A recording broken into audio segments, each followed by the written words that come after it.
Bismillahirrahmanirrahim. Assalamualaikum warahmatullahi wabarakatuh. Perkenalkan, nama saya Nur Ikram, NIM 01185143 dari program studi perbankan syariah 5 semester 4. Saya akan menjelaskan tentang materi pemikiran dan biografi ekonomi dari Muhammad bin Al-Hasan. Nama lengkap Al-Syaibani adalah Abu Abdillah Muhammad bin Al-Hasan bin Farkak Al-Syaibani yang lahir pada tahun 132 Hijriah 750 Masehi di kota Wasit, ibu kota dari Irak pada masa akhir pemerintahan Bani Muawiyah. Ayahnya berasal dari negeri Syaiban, Jazirah Arab. Bersama orang tuanya, Al-Syaibani pindah ke kota Kufa yang ketika itu merupakan salah satu pusat kegiatan ilmiah. Di kota tersebut, ia memahami fikih Ahl al-Rai yang mengandalkan akal. Dia juga mempelajari sastra, bahasa syair termasuk gramatika, serta mempelajari ilmu agama seperti Al-Quran, hadis, dan fikih kepada para ulama setempat seperti Musy'ar bin Kadam, Sufyan Tsauri bin Zar, dan Malik bin Maghul.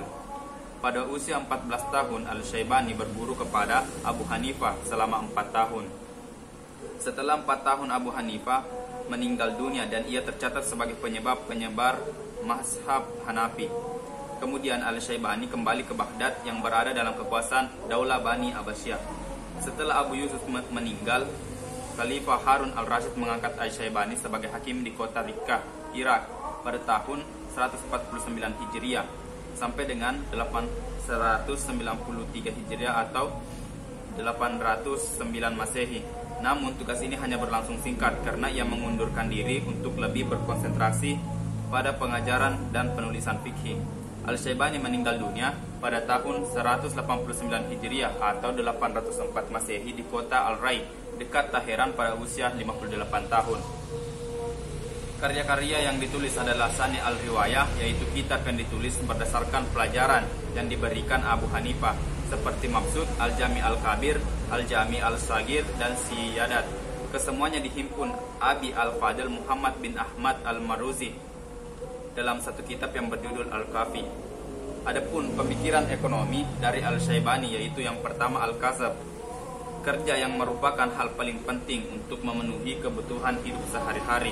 Allah telah menjadikan dunia ini dengan berbagai ciptaannya, termasuk manusia. Manusia diciptakan sebagai khalifah dan bekerja keras untuk memenuhi kebutuhannya, dengan dilatar belakangi dengan kondisi masyarakat yang suhud tanpa memikirkan hidupnya. Yang kedua adalah kekayaan dan kekafiran. Pada dasarnya Al-Syaibani menyerukan agar manusia hidup dalam berkecukupan, baik untuk diri sendiri maupun keluarganya. Di sisi lain, ia berpendapat bahwa sifat-sifat kaya berpotensi membawa pemiliknya hidup dalam kemewahan. Sekalipun begitu, ia tidak menentang gaya hidup yang lebih cukup selama kelebihan tersebut hanya dipergunakan dalam hal kebaikan. Yang selanjutnya adalah klasifikasi usaha-usaha perekonomian. Al-Syaibani membagi usaha-usaha perekonomian menjadi dua, yaitu fardu kifayah dan fardu ain. Berbagai usaha perekonomian dihukum fardu kifayah apabila telah ada orang yang mengusahakannya atau menjalankannya, roda perekonomian akan terus berjalan. Jika tidak ada seorang pun yang menjalankannya. Berbagai usaha perekonomian dihukum fardu ain karena perekonomian tidak mutlak dilakukan oleh seorang untuk memenuhi kebutuhan hidupnya.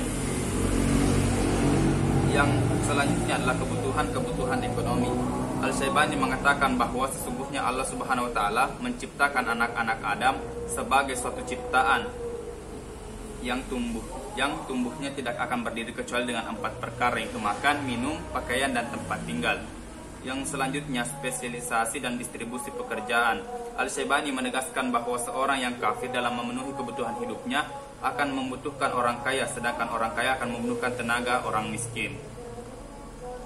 Selain itu, Al-Syaibani mengatakan bahwa apabila seorang bekerja dengan niat melaksanakan ketaatan kepadanya atau membantu saudaranya, niscaya akan diberi ganjaran sesuai dengan niatnya. Dengan demikian, distribusi pekerjaan seperti di atas merupakan objek ekonomi yang mempunyai dua aspek yang secara bersamaan, yaitu aspek religius dan aspek ekonomis.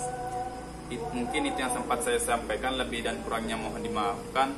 Wallahul muwaffiq ila aqwamit thoriq. Wassalamualaikum warahmatullahi wabarakatuh.